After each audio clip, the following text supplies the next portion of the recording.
สวัสดีค่ะน้ำแคคเตอร์ค่ะ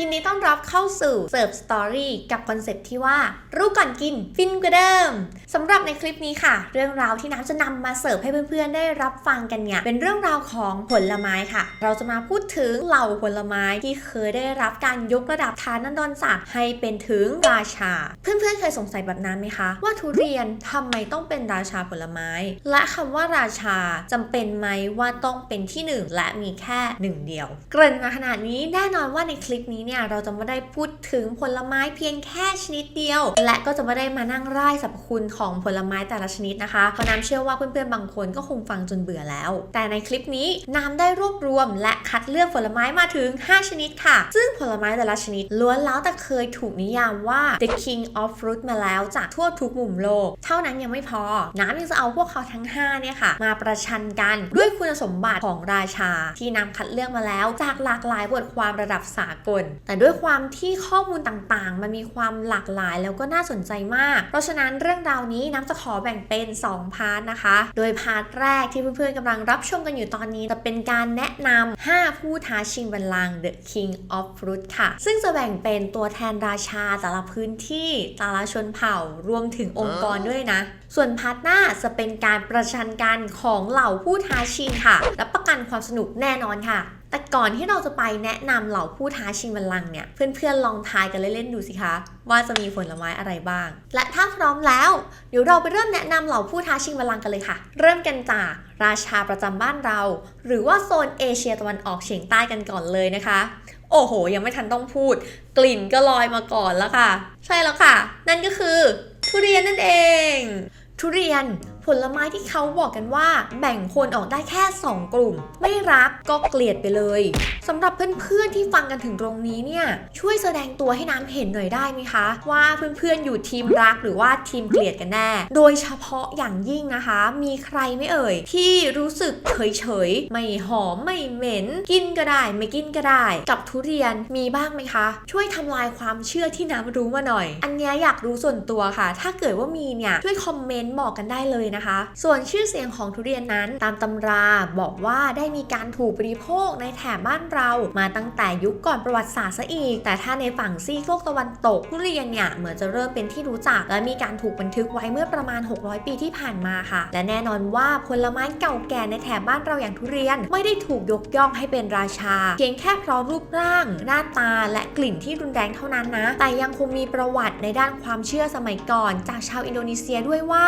การบริโภคทุเรียนสามารถกระตุ้นความต้องการทางเพศค่ะซึ่งความเชื่อนี้เนี่ยก็มีการถูกกล่าวถึงในตำราของนักปราชญ์ชาวตะวันตกด้วยนะคะและนอกจากนั้นทุเรียนเนี่ยยังคงถูกนำมาตั้งเป็นชื่อเล่นของอะไรอีกมากมายไม่ว่าจะเป็นฉายาของตัวเอกในละครชื่อหนังของฮ่องกงหรือแม้แต่ชื่อเล่นของโรงละครเอสปลานาดในสิงคโปร์ก็ถูกเรียกด้วยชื่อนี้ค่ะนอกจากนั้นแม้แต่ชื่อเล่นของเมืองหลวงในประเทศอินโดนีเซียอย่างจาการ์ตาเนี่ยก็ถูกเรียกกันว่าบิ๊กทุเรียนด้วยนะรวมถึงยังเป็นชื่อของพายุไต้ฝุ่นลูกหนึ่งที่สร้างความเสียหายอย่างใหญ่หลวงเมื่อปลายปีพุทธศักราช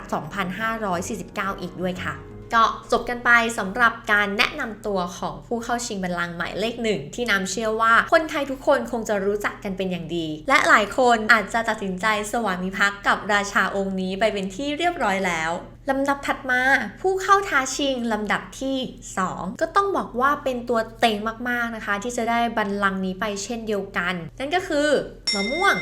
ราชาผลไม้จากแถบเอเชียใต้ค่ะให้แนะนำตัวกันแบบคร่าวๆมะม่วงนั้นมีประวัติความเชื่อมโยงไปถึงเรื่องราวของศาสนาฮินดู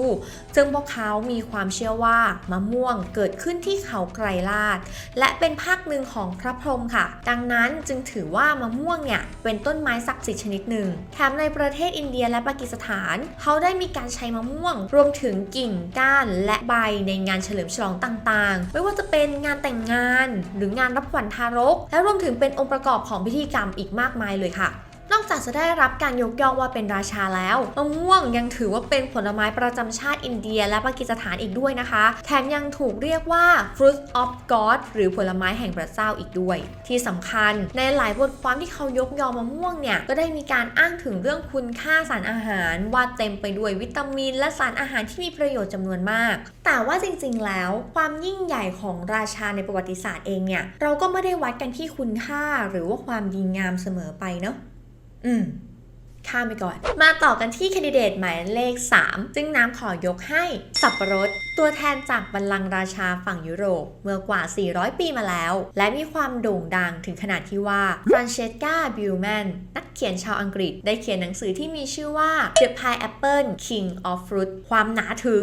512หน้าเพื่อถ่ายทอดประวัติศาสตร์อันน่าหลงไหลตั้งแต่ต้นกำเนิดของสับปะรดในป่าอเมซอนไปจนถึงการยกฐานะเข้าร่วมโต๊ะอาหารค่ำของราชวงศ์ในยุโรปและความเป็นที่นิยมรวมถึงมีมูลค่าอย่างมากในสมัยนั้นเรียกได้ว่าในช่วงศตวรรษที่17เนี่ยสับปะรดเคยครองตำแหน่งสูงสุดของเหล่าผลไม้มาแล้วค่ะขณะที่ในปัจจุบันสับปะรดกลายเป็นพืชทางเศรษฐกิจที่สำคัญในหลายๆประเทศรวมถึงประเทศมหาอำนาจอย่างอเมริกาที่มีการบริโภคสับปะรดสดและสับปะรดกระป๋องเป็นจำนวนมากซึ่งการกระทำแบบนี้อาจจะเป็นการดูหมิ่นเกียรติของราชามากไปสักหน่อยเลยทำให้บางคนรู้สึกว่าสับปะรดน่าจะโดนถอดฐานันดรมาเป็นผลไม้สามัญชนไปแล้วและสำหรับผู้ท้าชิงลำดับที่4นั้นต้องบอกว่าเราจะย้อนกันกลับไปไกลกว่ายุคของสับปะรดอีกค่ะเพราะเขาคืออะโวคาโดผลไม้ที่มีการเติบโตตามธรรมชาติมาแล้วกว่า 10,000 ปีและนับเป็นราชาแห่งผลไม้ที่ถูกเสนอชื่อเข้าร่วมโดยชาติพันธุ์เก่าแก่ที่มีชื่อว่าแอสเท็กนะคะไม่ใช่แอสการ์ดนะย้อนกลับไปเมื่อประมาณกว่า1,000 ปีที่แล้วในสมัยที่เป็นยุครุ่งเรืองของจักรวรรดิแอสเท็กนั้นอะโวคาโดเรียกได้ว่าเป็นผลไม้แห่งศรัทธาและมีความสำคัญอย่างยิ่งในหมู่ชนพื้นเมืองของเมโสอเมริกาโบราณซึ่งพวกเขาเนี่ยมีความเชื่อว่าผลไม้นั้นสามารถให้พลังแก่ทุกคนที่กินมันโดยอะโวคาโดมีชื่อมาจากคำว่าอะโฮคาไทในภาษานาหัวซึ่งเป็นภาษาของชาวแอสเท็กแปลว่าลูกอัณฑะค่ะแต่จะว่าไปรูปร่างมันก็มีส่วนคล้ายอยู่นะคะสำหรับชาวแอสเท็กเนี่ยอะโวคาโดเป็นสัญลักษณ์ของความรักและความอุดมสมบูรณ์รวมถึงเป็นผลไม้ชูกำลังค่ะพวกเขาเชื่อว่าการกินอะโวคาโดเนี่ยจะเสริมสร้างความแข็งแกร่งทางกายและรวมถึงทางเพศให้กับผู้ที่กินมันค่ะเท่านั้นยังไม่พอความยิ่งใหญ่ของอะโวคาโดเนี่ยยังถูกแสดงเป็นสัญลักษณ์ของปฏิทินเดือนที่14ในสมัยนั้นฟังไม่ผิดนะคะเพื่อนๆสำหรับปฏิทินโบราณรวมถึงของชาวแอสเท็กนั้นเนี่ยปฏิทินของพวกเขา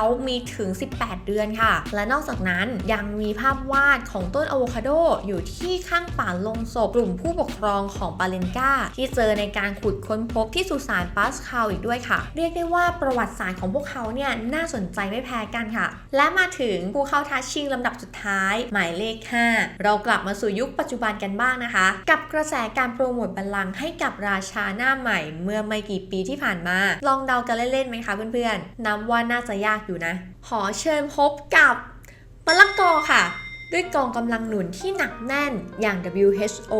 หรือ World Health Organization ที่ประกาศให้มะละกอเป็นผลไม้ที่มีคุณค่าทางโภชนาการสูงสุดถึง2 ปีซ้อนซึ่งจากที่น้ำพยายามหาต้นตอของแหล่งข้อมูลนี้เนี่ยมีสื่อหลายสำนักพยายามประโคมข่าวนี้รวมถึงใช้คำว่า King of Fruit ให้กับนอนมะละกอของเราแต่ว่าน้ำยังหาประกาศต้นทางของ WHO ไม่เจอนะคะรวมถึงปีที่ถูกประกาศด้วยแต่ก็หวังว่าจะไม่ใช่ข่าวโคมลอยหรือเป็นการทำการตลาดเพื่อบัลลังก์นะเพราะถ้าพูดถึงเรื่องโภชนาการของมะละกอเนี่ยก็ต้องยอมรับว่าคุณประโยชน์ของราชาองค์นี้ไม่เป็น2 รองใครแน่นอนค่ะเอาละค่ะแต่ว่าตอนนี้เราก็ได้5ผลไม้ที่ถูกเสนอชื่อเข้าร่วมชิงบัลลังก์ The King of Fruit กันครบแล้วเดี๋ยวมาทวนกันอีกสักรอบหนึ่งนะคะว่ามีใครจากโซนไหนกันบ้างหมายเลขที่1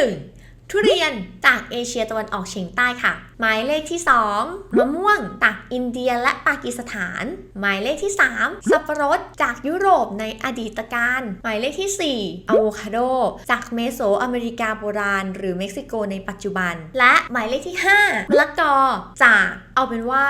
WHO หรือองค์กรอนามัยโลกไปก่อนละกันค่ะ เป็นยังไงกันบ้างคะมีผลไม้ที่เพื่อนๆคิดเอาไว้ในใจกันบ้างไหมแล้วเพื่อนๆเนี่ยเชียร์ทีมไหนหรือสวามิภักดิ์กับใครก็มาแชร์กันได้เลยนะซึ่งทั้งหมดนี้คือเนื้อหาในส่วนของพาร์ทแรกแต่ขอเกริ่นเอาไว้เลยนะคะว่าในพาร์ทหน้าเนี่ยพวกเขาเหล่านี้จะได้ไปประชันกันแบบหมัดต่อหมัดกับ5คุณสมบัติแห่งราชันจะมีอะไรบ้างนั้นบอกเลยว่าห้ามพลาดค่ะสุดท้ายนี้ถ้าชอบถ้าใช่ก็ฝาก Subscribe ไลค์แชร์แล้วก็กดกระดิ่งเป็นกำลังใจให้น้ำด้วยนะคะที่สำคัญถ้าใครมีข้อมูลเพิ่มเติมอะไรหรืออยากจะฝากอะไรเนี่ยก็คอมเมนต์ไว้ที่ด้านล่างคลิปได้เลยนะแล้วเจอกันใหม่คลิปหน้าค่ะสำหรับวันนี้ขอลาไปก่อนสวัสดีค่ะบ๊ายบายสำหรับเพื่อนๆที่อยู่ด้วยกันจนจบขอเชิญพบกับเมนูลับที่น้ำจัดเตรียมมาพร้อมเสิร์ฟกันอีกครั้ง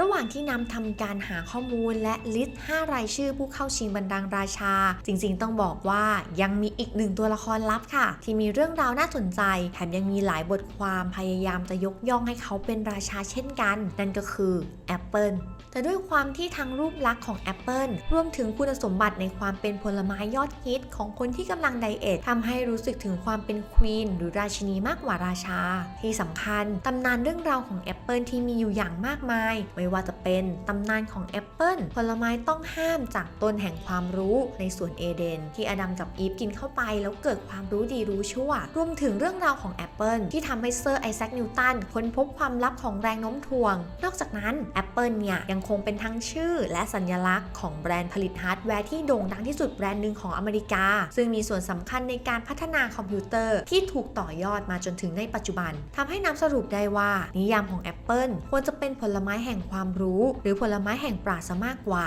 และนี่คือสาเหตุที่ทำให้แอปเปิลมาได้อยู่ในรายชื่อผู้ท้าชิงบัลลังก์ซึ่งเอาจริงๆการได้รับการยกย่องว่าเป็นผลไม้แห่งความรู้ก็ถือว่าเป็นหน้าเป็นตาให้กับตระกูลของแอปเปิลไม่ต่างกันค่ะ